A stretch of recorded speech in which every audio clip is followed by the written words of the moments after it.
sou a Clara, eu sou historiadora, professora de história, e por aqui a gente fala de filmes, músicas, livros, séries e também vamos falar de ciências humanas. Então, hoje é o primeiro vídeo que eu tô fazendo aqui pra gente poder falar a respeito de como ler uma questão de ciências humanas no Enem. É muito importante porque quando a gente tá lendo uma questão de prova, primeiro a gente precisa de muita atenção. Então a gente precisa ter uma mente concentrada, ter disposição para ler, não ficar com preguiça de ler uma questão só porque é uma questão grande.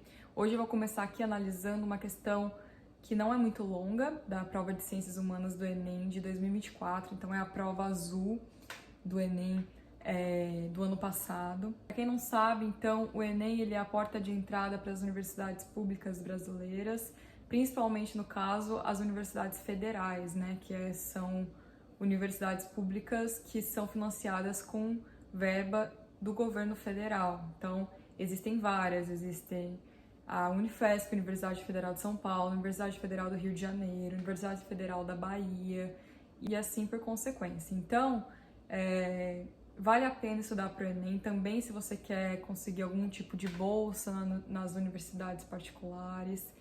O que vale é, se você está estudando para o vestibular esse ano, para você pesquisar bastante a respeito, principalmente se você é estudante de escola pública, porque a gente sabe que no Brasil não existe um incentivo muito grande para estudante de escola pública entrar na universidade pública, mas eu acho que é importante, se você é estudante de escola pública, você saber que existe essas possibilidades, existe esse caminho também para você cursar a universidade e entrar no ensino superior, né? Então, ó, a prova do Enem, ela é uma prova assim, né? Quem já fez sabe. Sempre tem uma frase no início da prova, aqui no caso, a prova azul de 2024, a frase é: o arco-íris foge de mim. Daí, geralmente, você escreve com a sua caligrafia no início da prova e daí segue, né? E daí, essa prova, o primeiro dia, aqui no caso, ele foi linguagens e ciências humanas junto. E a gente sabe que isso é cansativo, porque a prova de linguagens tem muito texto, né? O Enem a gente sabe que é uma prova de muito texto. Então, precisa ter esse preparo, né? Num outro vídeo que eu fiz no TikTok e no Instagram, eu dei dicas de como se preparar para o Enem, e uma das coisas é isso, é aprender a ler bastante, né? Ter esse exercício de leitura é muito importante, porque isso vai dar know-how, isso vai dar preparo para você não se sentir cansado quando chegar a prova do Enem. Então isso é importante também. A gente vai ler aqui junto a questão 49 da prova do ano passado, que é uma questão que vai falar a respeito do século XIX no Brasil. Então a gente começa lendo essa questão, vou colocar aí na tela a questão. Primeiro a gente vê que é um texto, é um parágrafo de um texto. Uma coisa que eu dava dica para meus alunos e que eu dou dica para quando você vai fazer prova é você ler da onde está vindo esse texto. Então ali embaixo eu vejo que esse texto é um texto da Lilian Schwartz e de um autor aqui que chama Costa, no caso, 1890 a 1914, no tempo das certezas. São Paulo, Companhia das Letras, 2000, adaptado. Então, é um texto que foi adaptado para a prova do Enem. Desses autores, aqui no caso, autoras, já se consegue localizar de que tempo esse texto está falando. Isso é importante em questão de ciências humanas, porque daí eu já consigo me localizar. Saber de que época do Brasil esse texto está falando. Está falando do Brasil do século XIX, está falando do Brasil do século XX. Então, aqui eu já sei que é a virada do final do século XIX para o século XX. O que acontece no Brasil do século XIX, da virada do século XIX para o século XX? Pensa aí um pouco, vocês que estão estudantes ou que estão estudando para o Enem. Já tem que lembrar algumas coisas, né? Final do Brasil Império, virada do Brasil Império para o Brasil República. Então existem vários contextos históricos que eu posso pensar que vão influenciar para a gente poder responder essa questão. Nossa, mas professora, eu não vou lembrar disso tudo na hora. A questão não é lembrar e decorar. Se está bem definido para você os tempos históricos do Brasil, isso é importante também para fazer uma prova do Enem, que é uma prova que geralmente cobra muito história do Brasil em ciências humanas. No geral, assim, não só história do Brasil, mas sociólogos brasileiros, filósofos e filósofas brasileiros, né? Que é uma prova Exame Nacional do Ensino Médio. Então, é uma prova que vai valorizar a história do Brasil, certo? Então, vamos lá. O texto está dizendo o seguinte: com a proximidade do final do século XIX, amplificam-se as expectativas com relação ao século seguinte. Então, já está falando aqui do que viria a ser o século XX no Brasil. Se muitas eram as utopias, talvez uma das mais evidentes tenha se concentrado nas potencialidades da nova ciência, com suas invenções e projetos. Aqui já tem duas coisas. Primeiro, a gente precisa saber o que é utopia. O que é utopia? Já ouviram falar essa palavra? Utopia? Utopia é algo que ficou famoso com o livro do Thomas More, um autor da Europa, que a utopia é uma cidade inalcançável, uma cidade, um lugar, é um não lugar. É algo que, assim, é perfeito, é o ápice da perfeição. Isso foi discutido também em alguns filósofos gregos antigos. Agora, se eu não me engano, Aristóteles ou Platão já discutiram esse conceito também. Mas o livro do Thomas More, Utopia, é bem famoso. Daí tem também, né, aquele conceito do Galeano, que ele traz de que a utopia o faz andar. Cada 2 passos que eu ando, a utopia anda mais 2. Isso faz com que eu ande para frente. Mas, assim, aqui... ela está dizendo pra gente, o texto está dizendo pra gente, se muitas eram as utopias, talvez uma das mais evidentes tenha se concentrado nas potencialidades da nova ciência, com as suas invenções e projetos. Essa nova ciência já me lembra o ideal republicano, que era um ideal também muito positivista. Já ouviram falar do positivismo no Brasil?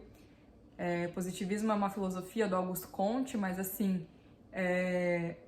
O positivismo influenciou diretamente o movimento republicano no Brasil, principalmente com essa ideia de ordem e progresso.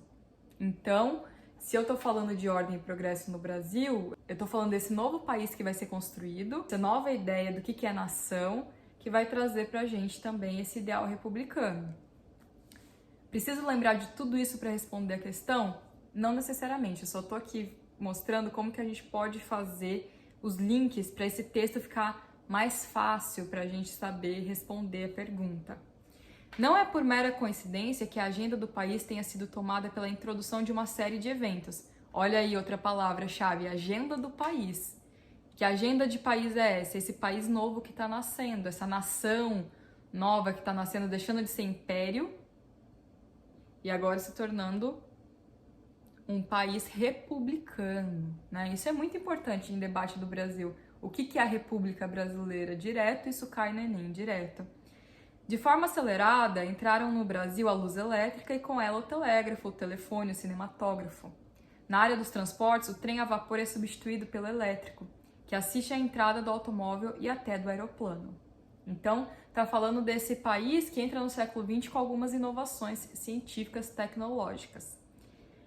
No Brasil, os eventos descritos ganharam conotação política ao serem vinculados a... Então, a pergunta já está me trazendo uma noção do que eu posso fazer de característica, o que eu posso fazer de associação com a questão política do Brasil da virada do 19 para o 20. Então, né, eu já estou dando um spoiler da resposta. A alternativa A, expansão estratégica do imperialismo. Não está falando de imperialismo essa questão, porque não está falando de um país dominar o outro, necessariamente. B, a ascensão gradual do mercantilismo. Mercantilismo ficou lá na Idade Moderna, né, especificamente. Então, aqui não está falando também. C, laicidade da educação. O texto em nenhum momento falou de questão de educação no Brasil e tudo mais. Isso é importante na hora que eu estou lendo uma questão. Do que essa questão está falando? Não é que eu vou ler uma questão e vou chutar ela. Não, eu vou parar, eu vou pensar o que essa questão está querendo me dizer para depois eu respondê-la. D, retomada do absolutismo. O texto está falando de absolutismo. Quem não lembra que o absolutismo era lá, aquele também sistema político da Idade Moderna, contemporânea, virada até a Idade Contemporânea e tal, antes da Revolução Francesa, né, chegar e querer acabar com o absolutismo e tal, mas assim, tá falando do poder absoluto do rei, por exemplo, né? Absolutismo é o poder absoluto nas mãos do rei. assim, de uma maneira bem simplista pra gente poder falar, tá falando disso? Não tá falando o contrário, né? Tá falando justamente de trazer esse o quê? Alternativa E, visão republicana da nação. Então, percebe que eu preciso saber, sim, me localizar na história do Brasil, mas eu também preciso saber interpretar o que esse texto está querendo dizer. Mesmo que eu não lembrasse de todos esses detalhes de história do Brasil, eu poderia fazer a associação do que esse texto está dizendo. Isso é importante numa prova do Enem.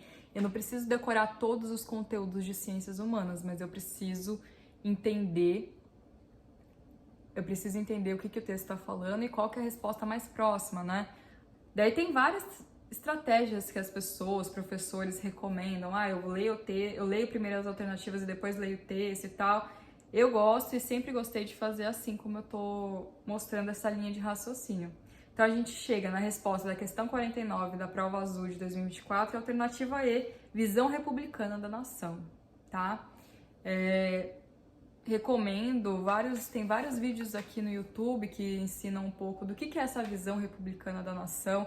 Existem várias charges do que é essa visão republicana da nação, eu posso falar disso numa outra oportunidade também, mas aqui é só pra gente destrinchar uma questão do Enem e entender como funciona os raciocínios em torno da gente achar a resposta, tá? O importante é não se desesperar, não dar branco na hora, porque o desespero às vezes pode dar um branco, então isso é importante a gente ter a calma para poder responder com tranquilidade, tá bom? Então hoje a dica foi essa, a análise da questão foi essa, e até o próximo vídeo. Se inscrevam no canal, curtam, comentem e ajudem a compartilhar esse trabalho.